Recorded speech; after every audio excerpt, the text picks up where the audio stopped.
일본이 우리를 30년 동안 속여왔다고. 지금 미국이 발칵 뒤집혔습니다. 트럼프 대통령은 동맹의 배신이라며 일본을 강하게 비난했어요. 일본은 즉시 반발했지만 며칠 전 다카이치 총리가 독도를 일본 땅이라 못 받고 함정 5척을 동해로 출항시켰어요.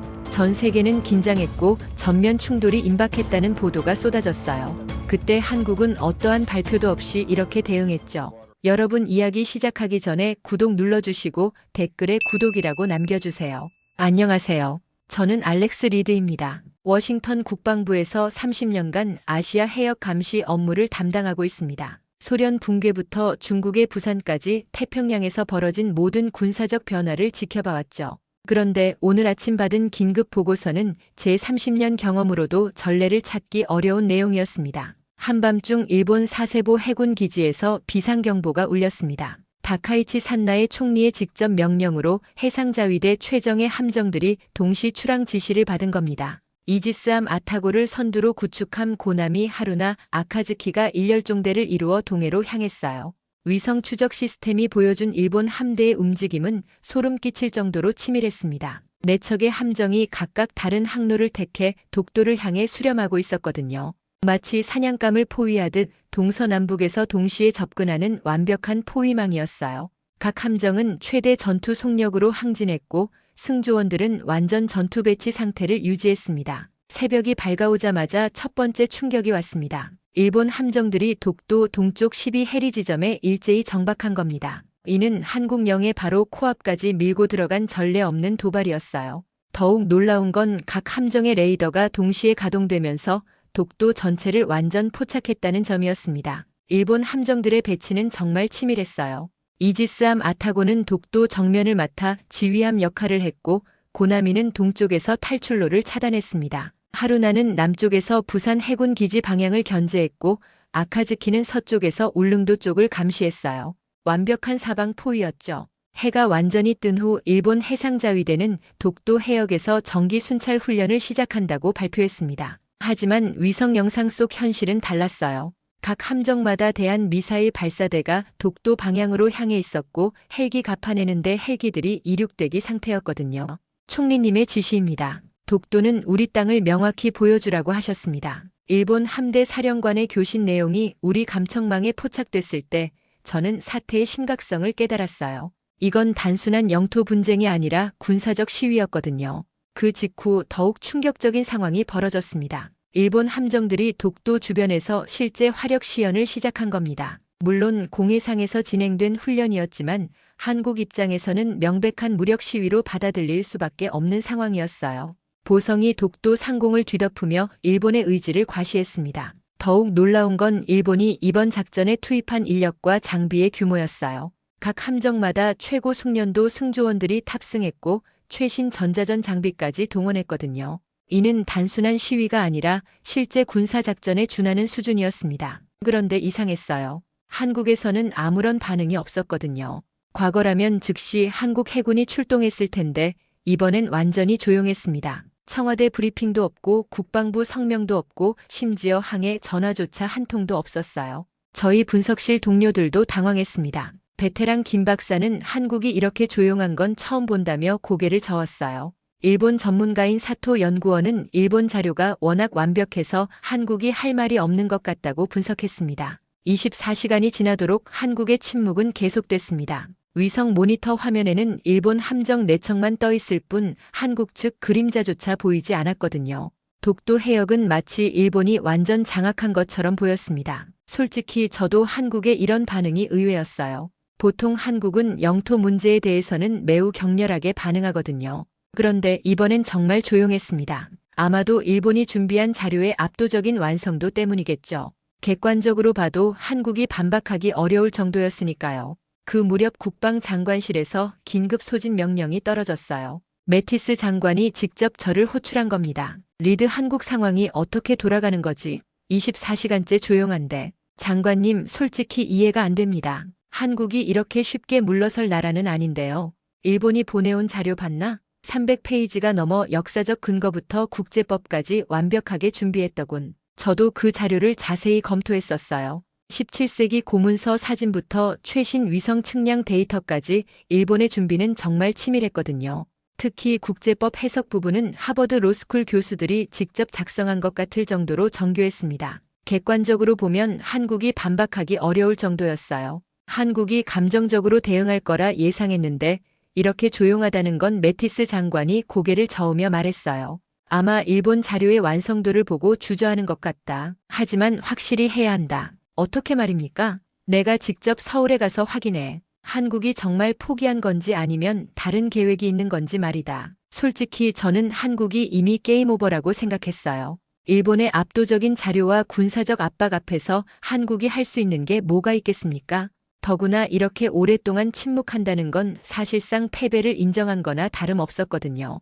한국이 이번엔 정말 꼬리를 내린 것 같습니다. 뭘 확인하러 가야 합니까? 매티스 장관이 날카로운 눈빛으로 저를 바라봤어요. 리드 30년 경험을 믿어 뭔가 놓치고 있는 게 있을지도 모른다. 알겠습니다. 하지만 결과는 뻔할 것 같습니다. 다음 날 새벽 저는 마지못해 서울행 비행기에 몸을 맡겼습니다. 한국의 굴복을 확인하러 가는 출장이라고 생각하면서 말이죠. 서울 인천공항에 도착한 건 워싱턴을 떠난 지 14시간 만이었습니다. 한국의 반응을 직접 확인하러 온 거였어요. 용산 국방부 청사에 도착했을 때 분위기는 예상보다 훨씬 차분했습니다. 한국 국방부 관계자들을 만났을 때 가장 놀라운 점은 그들이 전혀 당황하지 않는다는 거였어요. 일본 함정 4척이 코앞에 있는데도 마치 아무 일 없다는 듯이 업무를 보고 있었습니다. 독도 상황에 대해 어떻게 생각하십니까?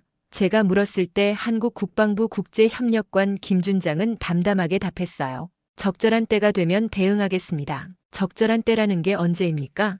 그때가 되면 아시게 될 겁니다. 정말 답답했어요. 구체적인 계획도 안 알려주고 언제 대응할 건지도 명확하지 않았거든요. 마치 이미 포기한 것처럼 보였습니다. 청와대 주변도 마찬가지였어요.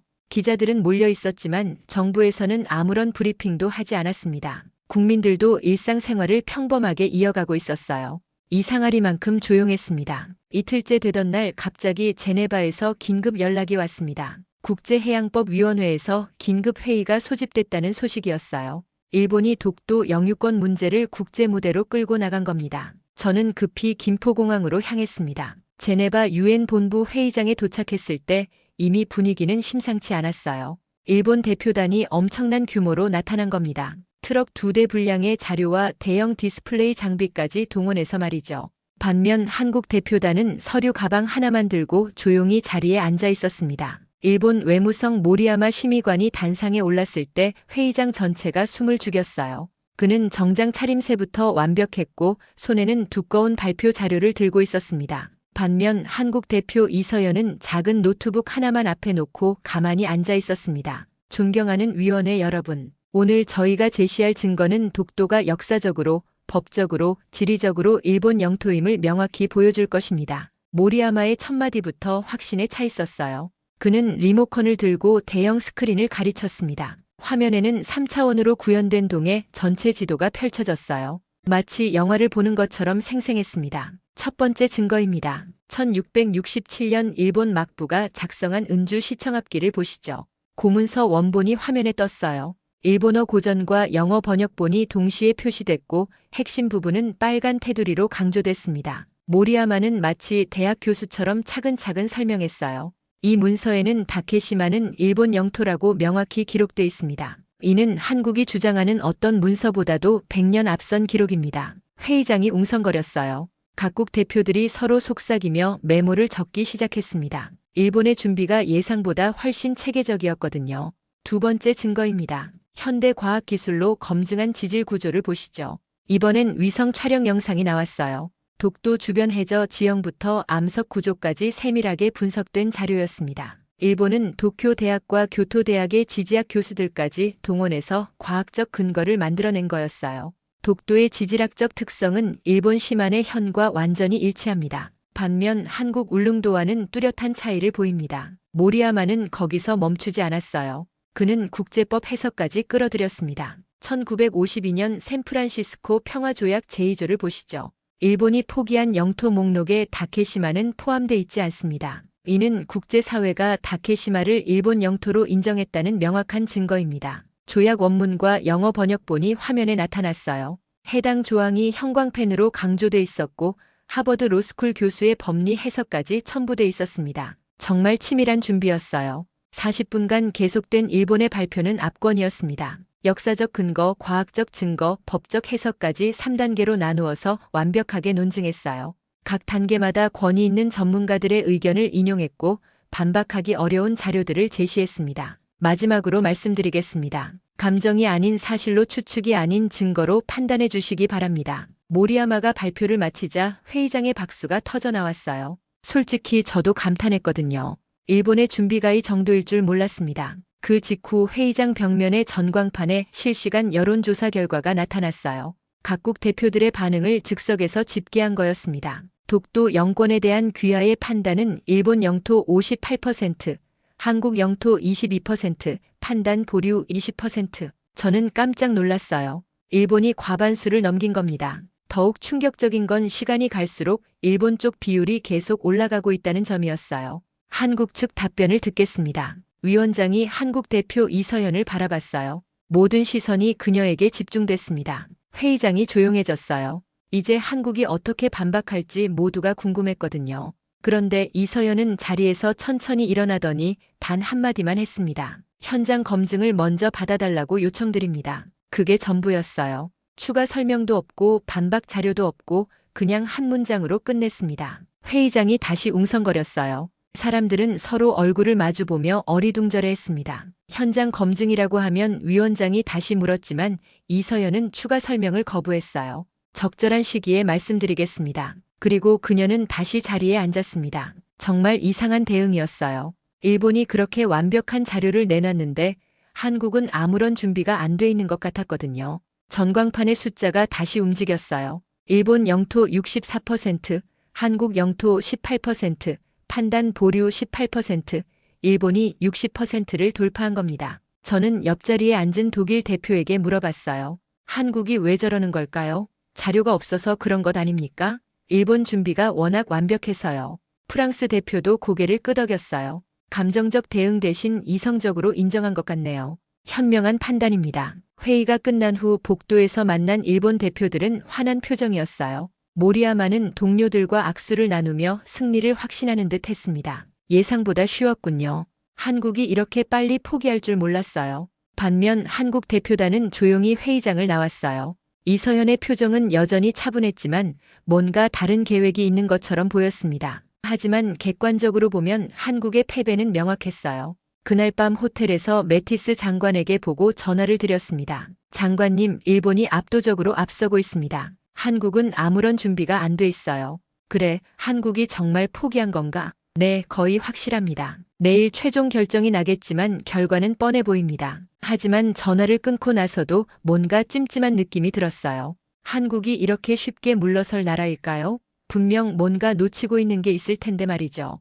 일본의 발표가 끝나고 전광판에 64%라는 숫자가 떴을 때 저는 이 게임이 끝났다고 생각했습니다. 회의장 곳곳에서 들려오는 속삭임도 마찬가지였어요. 모두들 한국의 완전한 패배를 기정사실로 받아들이고 있었거든요. 그런데 바로 그 순간 한국 대표 이서연이 자리에서 일어났습니다. 그녀는 위원장을 향해 조용히 손을 들었어요. 위원장님, 예정에 없던 요청을 드려도 될까요? 위원장이 의아한 표정으로 고개를 끄덕였습니다. 말과 문서에 앞서 실제를 먼저 보시는 게 어떨까요? 현장 시연을 요청드립니다. 회의장이 웅성거렸어요. 현장 시연이라니 이게 무슨 소리였죠? 여기는 유엔 본부 회의실인데 무슨 시연을 할 수 있다는 건가요? 일본 대표 모리야마가 즉시 반발했습니다. 위원장님, 이는 회의 규정에 없는 절차입니다. 우리는 충분한 증거를 제시했습니다. 하지만 이서연은 차분하게 말했어요. 규정 제15조에 따르면 당사국은 기술적 검증을 요청할 수 있습니다. 저희는 그 권리를 행사하는 겁니다. 위원장이 규정집을 뒤적거렸어요. 정말로 그런 조항이 있었습니다. 잘 사용되지 않는 조항이었지만 분명히 존재했어요. 허용하겠습니다. 어떤 시연을 하시겠습니까? 그때 회의장 뒤편문이 열렸습니다. 한국 국방부 관계자들이 대형 장비를 끌고 들어왔어요. 바퀴가 달린 이동식 통합 관제실이었습니다. 크기는 냉장고 정도였지만 그 안에 들어있는 장비들은 정말 인상적이었어요. 이게 뭡니까? 독일 대표가 물었습니다. 한국 기술진이 장비를 설치하기 시작했어요. 대형 모니터 세대가 펼쳐지고 각종 안테나와 통신 장비들이 연결됐습니다. 불과 5분 만에 완벽한 관제실이 회의장 안에 구축된 거였어요. 준비가 완료됐습니다. 한국 기술자가 보고했습니다. 이서현이 리모컨을 들고 스크린을 가리쳤어요. 화면에 뭔가가 떠오르기 시작했습니다. 처음엔 검은 화면이었다가 점점 선명해졌어요. 그리고 저는 숨이 멎을 뻔했습니다. 화면에는 동해 전체가 입체적으로 펼쳐져 있었어요. 마치 3D 영화를 보는 것처럼 생생했습니다. 수면 위, 수면 아래, 그리고 공중까지 3계층으로 나뉘어서 모든 움직임이 실시간으로 표시되고 있었거든요. 이것은 대한민국 해군의 통합 감시 체계입니다. 동해와 대마도 해협 전체를 실시간으로 감시하고 있습니다. 이서현의 설명이 시작되자 회의장이 조용해졌어요. 화면 속에는 놀라운 정보들이 가득했습니다. 파란색 점들은 세종급 구축함의 장거리 탐지 레이더 신호였어요. 녹색 선들은 KDDX 선행형 통합 감시 시스템이었고, 빨간색 파형들은 장보고 3세대 잠수함의 수중 음향 탐지 자료였습니다. 더욱 놀라운 건 공중 감시망이었어요. 독도 해덮고 있는 적어도 드론들의 움직임이 흰색 점들로 표시되고 있었거든요.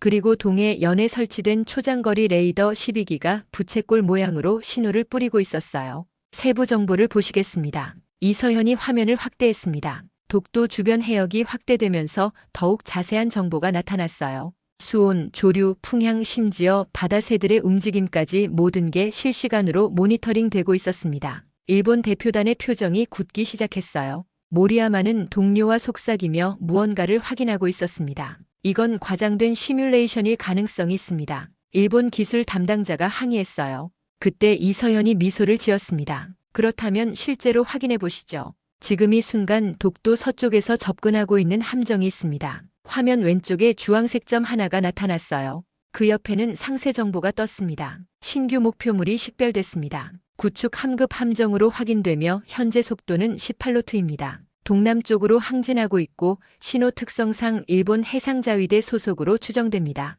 예상 함명은 하마나 한 번은 DDH-144번입니다. 회의장이 술렁거렸어요. 일본 대표단은 급히 자신들의 태블릿을 확인하기 시작했습니다. 하지만 그들의 화면에는 아무것도 나타나지 않았어요. 이상합니다. 저희 시스템에는 아무것도 잡히지 않는데요. 일본 기술자가 당황스러워했습니다. 한국 측군 관계자가 조용히 설명했습니다. 현재 그 함정은 엔진 반출력 상태로 은밀 기동 중입니다. 일반적인 감시 장비로는 탐지가 어려운 조건이죠. 저희 시스템에는 약 1분 뒤에 귀하들 화면에도 나타날 예정입니다. 정말 신기했어요. 한국이 일본 함정의 위치를 일본보다 먼저 파악하고 있다는 건가요? 일본 대표들은 손을 떨며 계속 태블릿을 새로 고침했습니다. 시간이 흘러갔어요. 30초, 40초, 50초. 정확히 1분 후 일본 측 태블릿에 삐소리가 났습니다. 화면에 새로운 신호가 나타난 거였어요. 위치와 속도, 방향 모든 게 한국 화면과 정확히 일치했습니다. 회의장이 웅성거렸어요. 각국 대표들이 놀란 눈으로 서로를 바라봤습니다. 어떻게 이런 일이 가능한 겁니까? 프랑스 대표가 물었어요. 우리는 지난 10년간이 시스템을 구축해왔습니다. 독도는 단순히 바위섬이 아니라 동북아 해양 안보의 핵심 거점입니다. 이서현의 말에 모든 사람이 고개를 끄덕였어요. 일본이 아무리 화려한 문서를 내놔도 실제 바다에서 벌어지는 일은 한국이 더 정확히 파악하고 있다는 게 명확해졌거든요. 더 보여드릴까요? 이서현이 물었습니다. 이번엔 수중 감시망이 활성화됐어요. 바닷속 깊은 곳에서 움직이는 잠수함들의 신호까지 실시간으로 포착되고 있었습니다. 심지어 고래들의 이동 경로까지 구분해서 표시하고 있었어요. 일본 대표단은 완전히 말을 잃었습니다. 모리야마는 파란 얼굴로 동료들과 긴급 회의를 시작했어요. 저 역시 충격을 받았습니다. 지금까지 한국을 과소평가했던 게 아닐까요? 이런 기술력을 가지고 있으면서도 지금까지 조용히 있었던 이유가 뭘까요? 전광판의 숫자가 움직이기 시작했어요. 일본 영토라고 답한 비율이 45%로 떨어졌고 한국 영토라는 응답이 38%로 올라왔습니다. 판단을 보류한다는 답변은 17%였어요. 일본의 압도적 우위가 사라지고 있었습니다. 한국의 기술 시연이 모든 것을 바꿔놓은 거였어요. 이서현이 마지막으로 말했습니다. 여러분, 기록은 조작할 수 있습니다. 하지만 바다는 조작되지 않습니다. 우리는 지금 바다가 말하는 그대로 보여드리고 있습니다. 그 순간 저는 깨달았어요. 한국의 침묵은 무력감이 아니었습니다. 확신이었던 거죠. 한국의 감시망 시연이 끝난 직후 회의장 분위기는 완전히 바뀌었습니다. 여론조사 수치가 한국 쪽으로 기울어지자 일본 대표단이 당황하기 시작했어요. 특히 모리야마 심의관의 표정이 눈에 띄게 굳어져 있었습니다. 잠깐만요. 모리야마가 갑자기 자리에서 일어났어요. 손이 떨리는 게 보였습니다. 한국은 과장된 영상으로 국제회의를 왜곡하고 있습니다. 회의장이 다시 술렁거렸어요. 일본의 급작스러운 반발이었거든요. 위원장님, 일본도 감시 체계의 정확성을 증명할 기회를 달라고 요청합니다. 위원장이 고개를 끄덕였어요. 공정성을 위해서는 양쪽 모두에게 기회를 줘야 했거든요. 허용하겠습니다. 준비해 주십시오. 일본 기술진들이 분주하게 움직이기 시작했어요. 회의장 앞쪽에 별도 장비를 설치하기 시작했습니다. 크기는 한국 장비와 비슷했지만 뭔가 다른 느낌이었어요. 더 무겁고 복잡해 보였거든요. 준비 완료됐습니다. 일본 기술자가 보고했어요. 모리야마가 리모컨을 들고 자신들의 대형 스크린을 가르쳤습니다. 화면이 켜지면서 동해 지도가 나타났어요. 하지만 뭔가 이상했습니다. 한국 화면처럼 역동적이지 않았거든요. 이것이 일본 해상자위대의 독자 감시 체계입니다. 우리는 독도 주변을 완벽하게 감시하고 있습니다. 화면에는 몇 개의 점들이 표시되고 있었어요. 하지만 실시간으로 움직이는 느낌이 전혀 없었습니다. 마치 정지 사진을 보는 것 같았어요. 저 뒤편에 앉아있던 미국 국방부 기술 참모 윌슨 대령이 고개를 갸우뚱했습니다. 그는 컴퓨터 전문가였거든요. 윌슨 대령이 조용히 제게 다가와서 귀속말을 했어요. 리드 대사님, 뭔가 이상합니다. 뭐가 이상한데요? 일본 화면이 새로 고침이 안 되고 있어요. 데이터 타임 스탬프를 보니까 과거 기록을 재생하는 것 같습니다. 감사합니다.